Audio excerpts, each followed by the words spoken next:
When Willie Sutton was asked why he robbed banks, he replied, "Because that is where the money is." Poor Willie. He was wrong on 2 counts. He was probably wrong on numerous counts. However, to illustrate the point of this message, we will just deal with 2 obvious errors he made. First, banks are not where the money is, and secondly, stealing is not a wise way to obtain it. Research indicates the average bank robber gets $3,000 when they rob a bank. And then, when they are caught, they work for the government for 10 years to pay for it. Money is in consciousness, and it must be earned. Hello, this is Bob Proctor with another power principle from our Winner's Choice series. This power principle is on money, a delicate subject. It's a subject most people are reluctant to discuss. They are reluctant because speaking about it can attract severe criticism. However, you and I are brave souls, so let's wander into this misunderstood area of life. Lord Bacon gave us some valuable advice when he said money is a good servant, but a bad master. In developing our desire for money, we should also seek a balance of wisdom as well. Otherwise, the accumulation of wealth could bring with it the potential to distort our personality and rob us of our life. I have often thought it to be rather strange, and I should probably add sad, that the earning of money is not taught in our school systems anywhere in the world, even though money is a medium of exchange which is accepted and used worldwide. The frequent response to this kind of thinking is, why should we teach earning money as a subject in school? Everyone already understands how to earn money. However, that is not correct. The sad truth is that 97 out of every 100 people are born, they live and die without ever learning how to earn money. Their ignorance with respect to money is passed along from one generation to the next. Conversely, the 3 or 4% of our population who do understand how to attract wealth pass their prosperity consciousness from one generation to the next. It is time for the 97% group to wake up. If you are part of this group, understand you can learn how to earn money, all the money you want, and it is no more difficult than learning how to drive an automobile. The masses find it strange that there are people who have learned how to pilot rockets to the moon, but have not learned how to accumulate wealth. However, there is nothing strange about it. Being competent at one thing, regardless of what it is, does not mean that you are competent at everything. This message on money has not been made for everyone. It is intended for the 97 out of every 100 who want to earn money but have not yet learned how. This message has nothing to do with interest rates, investments, stocks, or bonds. This power principle is about the cause of wealth. Many years ago, George Bernard Shaw spoke out about money. He made a couple of statements which have caused numerous arguments. Permit me to share them with you. 1, it is the duty of every person to be rich. And 2, it is a sin to be poor. Well, what thoughts do those statements stir in your mind? What is your immediate reaction? So much time has passed since I first heard those statements, I do not remember if I reacted to them or if I sat back and objectively thought about them, wondering what Shaw meant. I probably reacted. Most people do. My reaction was very likely negative as well. I don't suppose it matters how I reacted since it was 20 or 30 years ago. However, you must admit, these are 2 very powerful statements you and I should understand if we are interested in earning money, especially if we are interested in earning money. Before we reject these statements as being ridiculous, analyze them. However, before we look at the statements, perhaps we should look at the person who made them. Knowing a little more about his life may provide some additional insight. George Bernard Shaw was born in Ireland in 1857. However, he lived his life, most of it, in England, after moving there when he was 20 years of age. He was a dramatist, a music critic, and an essayist. Shaw became very successful in his field. He was, in fact, one of the most important literary figures of the last century. He won the Nobel Prize for Literature in 1925. You could very easily arrive at the conclusion, though, that a person making those statements had little concern for the poor, or that he was making fun of them. However, if you do the slightest amount of research, you will find that George Bernard Shaw was a strong supporter of the underdog. He was constantly attempting to improve their life. He was an early supporter of women's rights when that was not a popular behavior, and he attempted to bring about political and economic change through his plays. Because the subject matter of his plays was considered to be radical, it took years for them to gain any form of acceptance. Knowing this about the author, let's listen to those two statements again and attempt to understand them. 1, it is a sin to be poor. 2, it is the duty of every person to be rich. To properly understand what Shaw was saying, you must first have an open mind. Second, you must remain objective. And third, you definitely will require some understanding of the natural laws of the universe. These laws are frequently referred to as divine laws. One of the basic laws you must understand is the law which states, everything is moving, absolutely nothing rests. You are either moving ahead in life or you're going backwards. It's grow or die, create or disintegrate. You are becoming richer or poorer. Now, there's a second law which is referred to in many different ways. Karmic law, sowing and reaping, cause and effect, action, reaction. How you refer to this law is of little importance, but the understanding of how it works is vitally important. The thoughts, feelings, and actions that you express in life are the seeds that you sow. The conditions, circumstance, and things that come into your life is the harvest you reap as a result of the seeds that you sow. Hold those thoughts for a moment while we investigate the deeper understanding of the words sin and money. Sin is transgression of the law. Violating the law is a sin, and the price of sin is death. That does not mean your heart will stop beating, but it does mean you will go backwards. Remember the law which states that you will either be creating or disintegrating, you'll grow or die. When you attempt to get without giving, you are trying to reap the harvest without sowing the seeds. It will not work. That, my friend, is a sin. You go backwards. Now, let's look at money. What is it? Money is a reward you receive for the service you render. The more valuable the service, the greater the reward. Attempting to get money without providing service is a violation of the law. George Bernard Shaw believed you and I were put here on the planet to serve one another. Thinking of ways we can be of greater service will enable us to grow intellectually and spiritually. It is our duty to serve, and money is a reward we receive for that service. If a person has received their money in an unlawful manner, don't think for a second that they are on the right track. They must pay the price. You reap what you sow. You might see the money they have and the things money will buy, yet never see the price they pay. But they will pay. That is the law. Every thinking person will agree that in the light of the law, what Shaw said is correct. However, that is where the problem begins for most people.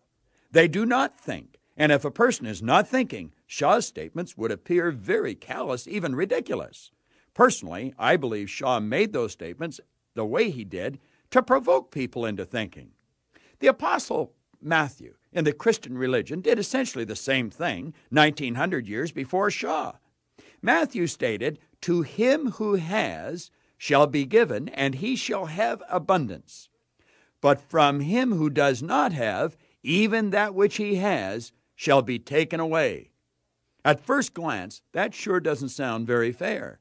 Matthew is saying that the rich will get richer and the poor poorer. People who believe that this is unfair are people who view abundance as something that is being doled out. To them, Matthew's statements would have to appear grossly unfair. If, however, you see abundance as something one attracts, the entire picture would change and it would be very fair. The prosperous person will be thinking prosperous thoughts and attracting more of the same, while the poor person will be thinking thoughts of lack and limitation. They too, by law, will attract more of the same. Quite simply, what Shaw and Matthew were emphasizing was the importance of our own responsibility in the quest for abundance. Abundance is something we magnetize ourselves to. We draw it into our life. That is abundance in every aspect of our life. Business associates, friends, everything we want will come into our life by law, not luck. You are either attracting or repelling good. It is your own consciousness that ultimately determines your results.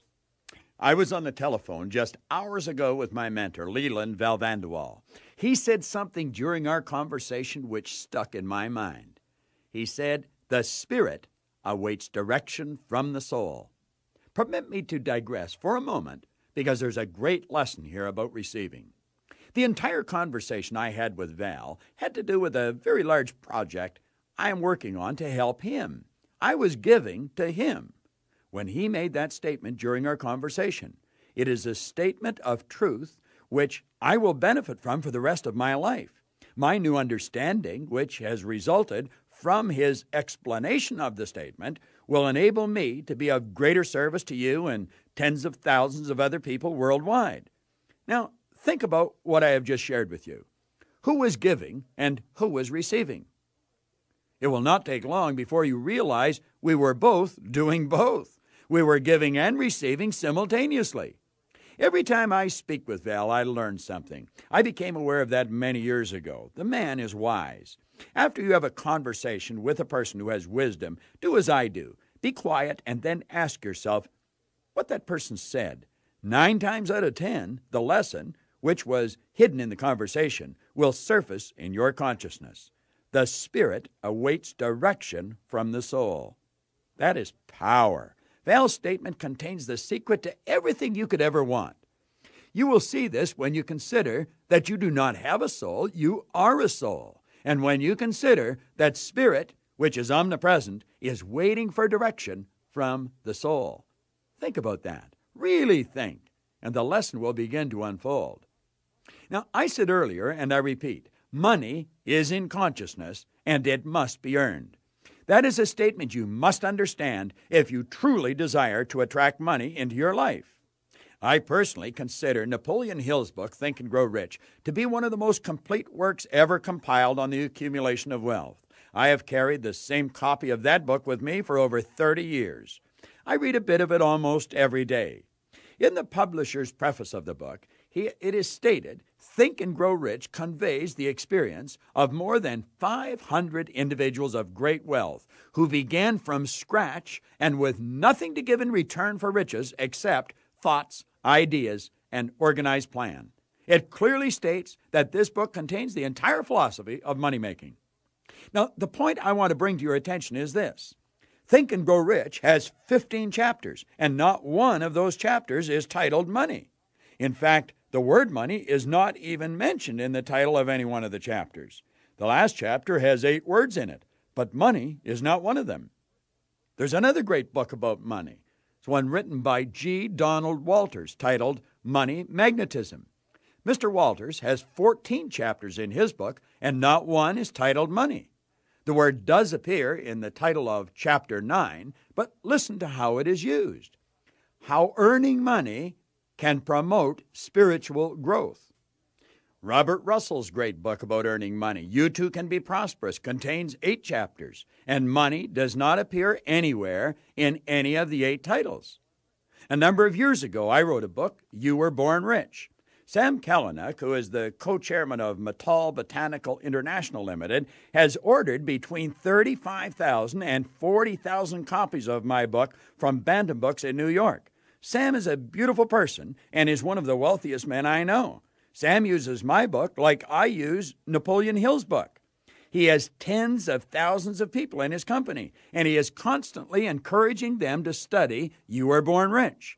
There are 10 chapters in my book. It, like Donald Walters' book, Money Magnetism, has money mentioned only once in the first chapter titled Me and Money. Why do you suppose none of these books talk about money when the purpose of the book is to assist the reader in accumulating wealth? They do not talk about money for the same reason a farmer does not spend time explaining how to bring in the harvest when he is teaching his son how to plant a seed. There is a season for sowing and there is a season for reaping, but you never do both in the same season. Be quiet and listen carefully to what I am going to say. The paper you fold and place in your purse or pocket is not money. It is paper with ink on it. It represents money, but it is not money. Money is an idea. The earning of money has nothing to do with this paper stuff. It has to do with consciousness. That is precisely why all of these great authors who wrote books, which people claim helped them earn millions of dollars, never wrote about money. Sam Kalanick probably knows as much about earning money as anyone I know. If you listen to him when he is explaining to his people how to earn a lot of money, you will not hear him talking about money. You'll hear him talking about loving people, about helping people and providing service. He'll talk about getting into a positive vibration, mixing with the winners, overlooking other people's faults, and helping other people get what they want. I know this all sounds kind of mushy. It may not appear to have much substance to it, but that is what all the great authors write about. And if you study, you will find this kind of information has real substance. I am aware there are books which instruct you on how to manipulate markets, manipulate stocks and people. They might even help you get money. But there is no spiritual strength there. And if there is no spiritual strength, there is no lasting happiness, no real wealth. Money in abundance should only represent a part of your abundance. If you want money, ask for abundance in all areas of your life. Then study, understand, and follow the laws for sowing, which will reap an abundant harvest in all areas of your life. There are laws governing physical health, and if you violate those laws, you lose. You are well aware that your body cannot remain healthy if you are smoking and filling your lungs with nicotine, drinking alcohol, or eating rich foods in excess. Everyone knows this type of behavior is not conducive to physical health. Likewise, there are laws governing the earning of money. If you do not already own the book I wrote, You Were Born Rich, I would suggest you get a copy. Read and then reread Chapter 1, Me and Money. You must become very comfortable with the idea of money. Now, that may sound strange. However, most people are not comfortable with money, which is why they do not have any. Listen carefully to conversations about money. Most people will apologize or give some form of justification for wanting money, if in fact they will even talk about it. The average person's face will change color and their behavior will change when a serious conversation arises about earning money. None of this is so with wealthy people. Wealthy people are aware that money is a medium of exchange and they treat it as such. They respect it, they feel very comfortable with money, and they are quite at ease talking about money. They keep money in its proper place. They remain the master, and money remains the servant. When wealthy people experience a financial problem in their life, which is not uncommon, they possess the wisdom to focus on the cause of the problem. They make the mental corrections required and proceed. You rarely ever hear a wealthy person talking about their financial problems. Do you know why that is so? The obvious answer is that wealthy people don't talk about financial problems because they don't have any financial problems. This area of life is no different than any other area of life. The truth is rarely in the appearance of things. Wealthy people have more financial problems than poor people will ever dream of having. How could a poor person have money problems? They rarely have any money. Money is not the poor person's problem. Lack of money is their problem. If you want to solve a problem, you must attack the cause of the problem. The cause of poverty is poverty consciousness. The poverty consciousness causes a person to see, hear, smell, think, and feel lack and limitation. Listen to the conversations of individuals with a poverty consciousness. Lack, limitation, and tough times are all they talk about. That is all they talk about because that is all they think about. And that is all they think about because they have a poverty consciousness. Their thoughts, feelings, and actions are the seeds they are sowing.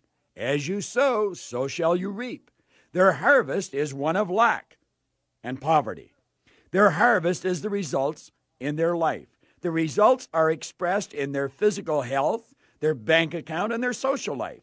These poor souls see with their physical eyes their physical problems. It's Poorsville for them. Their results control them. They keep planting the same seeds and keep reaping the same harvest year after year. Soon they accept this as their lot in life.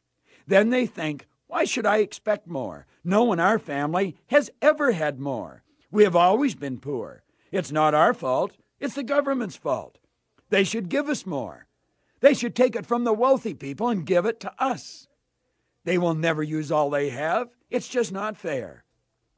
Now, the wealthy person has a prosperity consciousness. They understand there is an infinite source of supply. They are acutely aware of the fact that if they are experiencing a problem with the harvest, if there is not sufficient or more than enough harvest to meet all of their needs, they are the cause of the problem. Perhaps they have not properly prepared the land, sown sufficient seeds, or sown seeds in enough fields. They loathe lack and limitation. They demand the abundant, good life, which is their birthright. And when they experience any less, they take full and complete responsibility for their position. Blame is not part of their way of life. They will not talk about lack because their prosperity consciousness will not permit it. They know that talking about lack is sowing seeds for more of the same.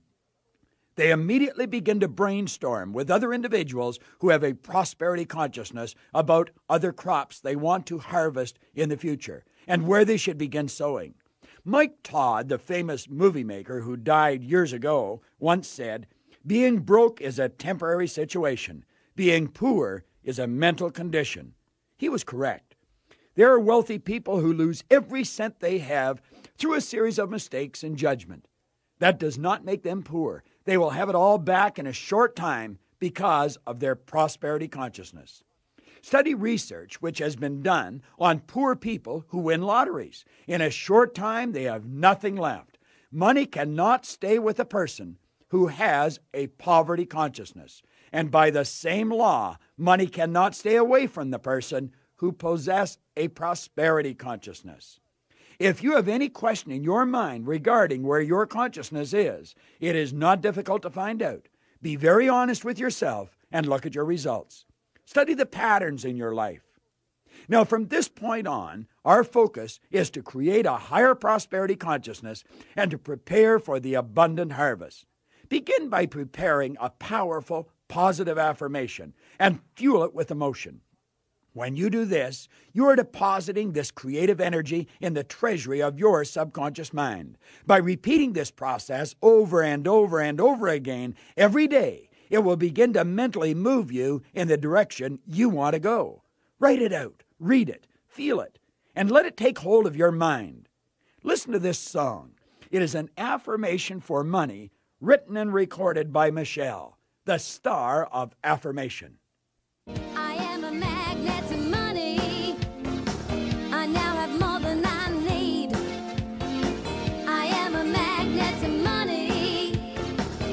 Money, money loves me. I am a magnet to money.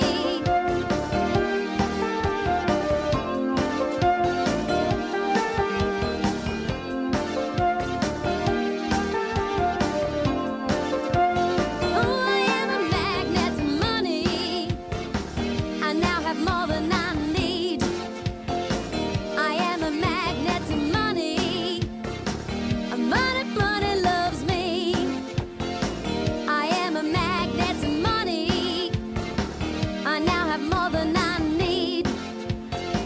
I am a magnet to money. Money, money loves me. Aren't those lyrics great? I am a magnet to money. I now have more than I need. I am a magnet to money. Money, money loves me.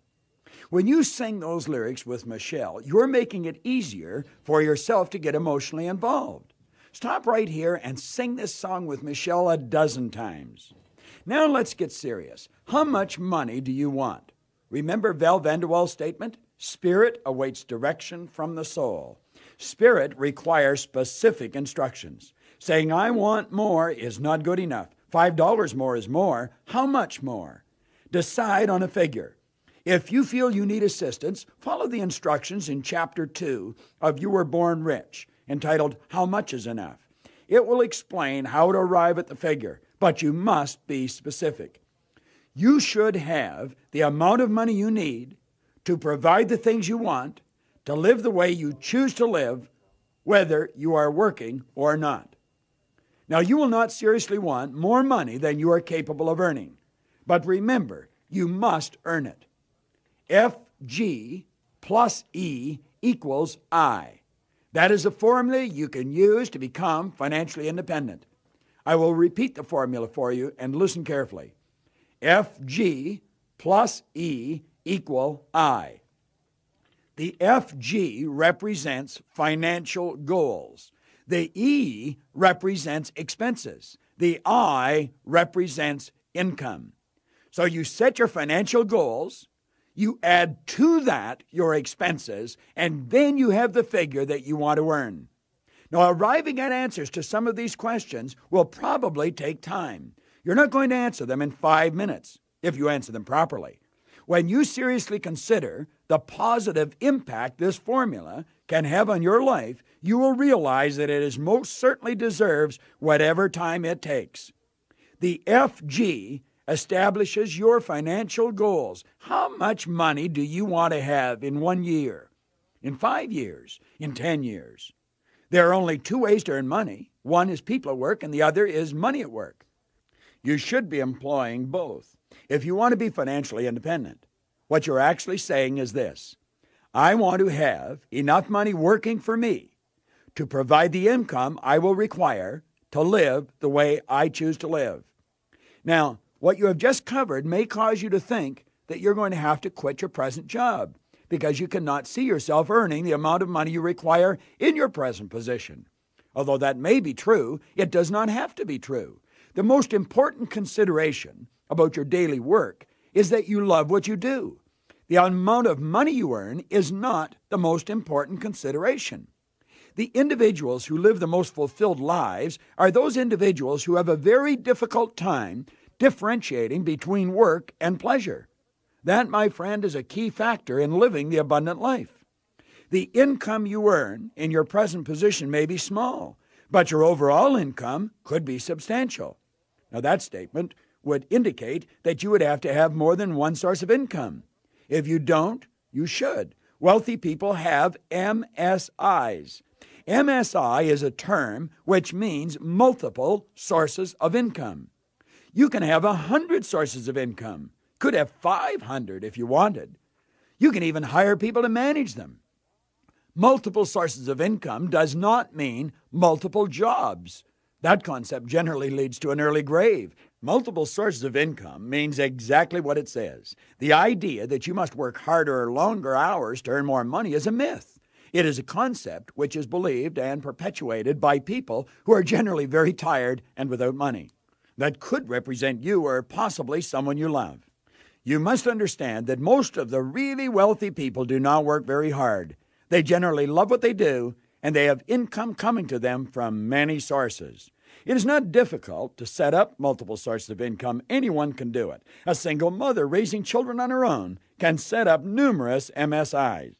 Since this particular power principle is not an educational program on multiple sources of income, I do not have the time at my command to go into the subject of MSIs any further. There is, however, an exciting cassette program with a fortune planner that is at present in production. This program will be released through the International Success Club in the very near future. You want to look for it because this MSI program will help you earn substantial amounts of money. Once you have determined how much money you want to earn, write this amount on a sheet of paper in large figures. Look at the numbers with the dollar sign beside them and tell yourself over and over again, that amount of money is an effect. It represents a reward I want to receive. What service can I render that would be deserving of that reward? Now, you can take the total figure and divide it into multiple parts. Each part would represent a source of income. Each source of income represents a separate reward that you would receive for a service you would render. Work on one at a time. Each one can become an exciting part of your life. What you are actually doing is thinking of different ways you can be of service to others. You must remember that money is a reward we receive for service rendered. When you understand this basic law, you will understand that the only time you must think about money is when you are deciding how much you want. From that point on, your entire focus, intellectually, emotionally, and physically, must be directed towards providing service. Think of how you can do whatever you are doing more effectively. Think of how you can improve on the quality and the quantity of service that you are rendering. Think of how you can help the people you are helping in a greater way. Remember, money is the ultimate servant. With money, you can provide service in 1,000 places at the same time. The more money you earn, the more you can help others. Remember this: poor people have a poverty consciousness. Wealthy people have a prosperity consciousness. A poverty consciousness will cause you to think and experience a lack of money. A prosperity consciousness will bring you great wealth. To develop a prosperity consciousness, follow the instructions you have been given. Decide exactly how much money you want. Break it into parts. Then forget the money and give all of your attention to providing service. The money must come. Ralph Waldo Emerson said something rich with truth when he stated, "The law of sowing and reaping was the law of laws." Find out what other people want and help them get it. Keep repeating your affirmations until you become truly comfortable with money. A prosperity consciousness will attract to you abundance, and abundance is your birthright.